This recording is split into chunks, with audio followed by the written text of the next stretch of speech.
I saw her smile, and I knew it wasn't for me anymore. It wasn't a dramatic suspicion. No cinematic scene with music in the background. It was worse. It was quiet. The kind of quiet that screams in your face. Something died here, and you showed up late. And the hardest part wasn't discovering she was cheating. The hardest part was realizing. I already knew, long before I saw proof. I just didn't want to say it out loud. If you're watching this, something inside you recognizes this story. Doesn't matter if you're young. Doesn't matter if you've been married 30 years. Doesn't matter if it happened yesterday or 10 years ago. Betrayal doesn't expire. You don't file it away. You don't box it up.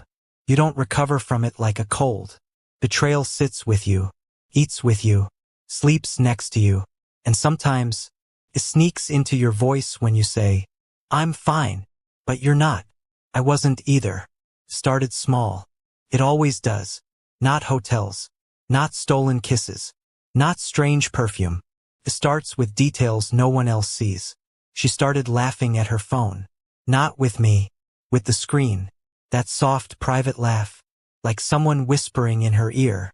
I asked, "What's funny?" She answered too fast. "Nothing. Nothing." That word should come with an alarm. Because when someone loves you, they tell you the joke.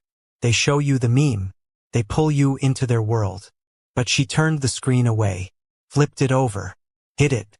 It wasn't a fight. It wasn't drama. It was worse. It was distance. And distance doesn't run in. It walks slowly. Starts with, "I'm tired." Then becomes, "I'm not in the mood." Then, "It's not the right time." And one day you realize, she doesn't reach for you anymore. The person who used to sleep wrapped around you now faces the wall. Like your noise, like your body, is no longer home. One night I woke up. No idea why. Maybe the body knows. Before the mind does. Her side of the bed was empty. Kitchen. Dark. Bathroom. Empty. Then I heard her, whispering in the living room. She didn't talk to me like that anymore. Her voice was soft. Warm. Alive. It was the voice I missed. I couldn't hear the words. Only the tone. And tone hurts more than language. Because tone reveals intimacy. I stood frozen in the hallway. I didn't walk in. Sometimes denial is a shelter. Pathetic, but shelter. I went back to bed and pretended to sleep. She returned minutes later. Her body smelled different. Not perfume. Emotion. The day I confirmed it.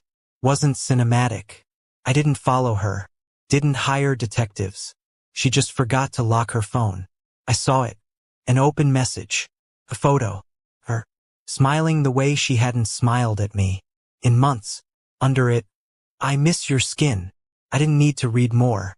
The world lost sound. Literally. Felt like someone muted reality. My heart was pounding. But everything else was silent. I looked at her in the kitchen. Making coffee. Singing. While I held the corpse of my marriage in my hand. I didn't scream. Didn't break anything. Didn't cry. That came later. First came something worse. Calm. A dirty calm. Cold. Unnatural. I talked to her normally. We ate breakfast. She left for work. I sat alone. With the phone. Rereading. Every word was a blade. And I kept reading. Because pain becomes addictive. When you need answers. "I love you." Not flirting. Not a joke. Love. My wife. Loving another man. That was the exact moment. I stopped being the same person. Not pride. Fracture. I felt shame. And no one tells you this. Being cheated on makes you feel guilty. Even when you did nothing. You ask, was I not enough? Did I get boring? Did I fail? You become judge of your own worth. And you always declare yourself guilty. When she came home, couldn't breathe right. I said, "We need to talk." That sentence is a bomb wrapped in paper. She looked at me, and for a second, she knew. I saw it in her eyes, that flash of panic. Before the performance, I showed her the phone. She didn't scream, didn't cry. She sat down and said, "I didn't want you to find out like this." As if the problem was the method, not the betrayal, not the double life. The problem was presentation. The worst part wasn't the cheating. It was hearing her explain it, like it was inevitable. We weren't happy. I felt lonely. He understands me. Clean sentences, rehearsed, almost elegant, but behind them, months of lies, kisses that weren't mine, borrowed touches, recycled promises. I looked at her and didn't recognize her face. A stranger, with my wife's voice. I thought that was rock bottom. It wasn't. The worst came after, when she said, "I don't know if I want to leave him." She wasn't talking about me. She meant him, my marriage, reduced to an option. I was a checkbox, a decision pending. That's when I understood. Betrayal isn't just sexual. It's hierarchical. They take you off the pedestal and put you on the bench and ask for patience while they choose. I slept on the couch, not for drama. I couldn't breathe beside her. Every corner of the house was evidence, photos, memories, laughter trapped in the walls. Everything felt like mockery, and pain isn't cinematic. You don't cry beautifully. No sad soundtrack, just silence, and a hole in your stomach, like something was torn out, without anesthesia. If you've been cheated on, you know this feeling, that moment when you look at your life, and it feels foreign, like you're watching someone else's movie. You want to wake up, but you don't, because this isn't a dream. It's Tuesday. It's your house. It's your favorite person. Turned stranger.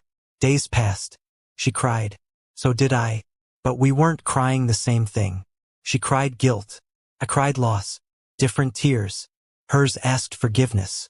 Mine asked for return. And there's no return. After trust breaks, there's rebuilding. Or ruins.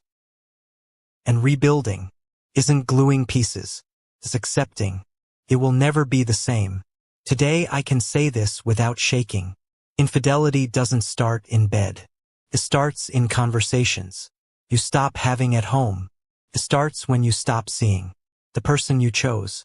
It starts when routine becomes an excuse. And it ends with someone on the floor, wondering why they weren't enough.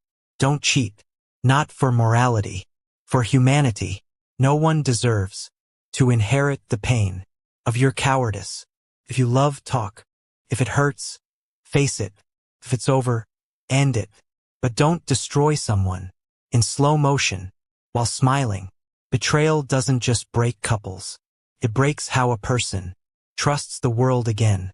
And that can last years, sometimes a lifetime.